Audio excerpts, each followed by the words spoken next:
তোমরা সবাই আমার এই স্ট্যাটাসটা দেখে কমেন্ট করছো যে ভাবছো যে আমার হয়তো এটা পুড়ে গেছে বা কিছুর থেকে বার্ন হয়ে হয়তো ফোসকা পড়েছে, বাট সেটা নয়। আমি কিছুদিন ধরে ডাক্তারেরই প্রেসক্রাইব করা একটা মেডিসিন খাচ্ছিলাম, অ্যান্টিবায়োটিক। তো আমি লাস্টে সেই অ্যান্টিবায়োটিকটার নামও দিয়ে দেবো। আমার কোনো অ্যালার্জেটিক স্কিন না বা আমার কোনো অ্যালার্জির কোনো প্রবলেম নেই। তো সেইটা খাওয়া সত্ত্বেও আমি 6 দিন আগে অ্যালার্জির টেস্ট করি, মানে অ্যালার্জির ব্লাড টেস্ট একটা হয়। তারপরেও আমি এই মেডিসিনটা নিয়েছি। তা নেওয়ার পরেও আমার এরকমভাবে অ্যালার্জি বেরিয়েছে ফার্স্ট টাইম। এটা ফার্স্ট টাইমে অ্যালার্জি হয়েছে এরকমভাবে, তার থেকে এরকম রিয়াকশান বেরিয়েছে। তো তোমরাও একটু প্লিজ কেউ যখন কোনো মেডিসিন নেবে বা খাওয়ার আগে প্লিজ সাবধান হয়ে যেও।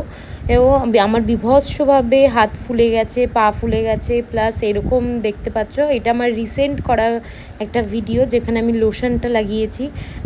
আর প্রচণ্ড জ্বালা পোড়া করছে, যতটা ফোসকা পড়লে বা একটা ভেতর থেকে অ্যালার্জি হলে। দেখো আমি ওষুধটার নামও দিয়ে দিলাম, তোমরা প্লিজ সবাই একটু সতর্ক হয়ে যেও।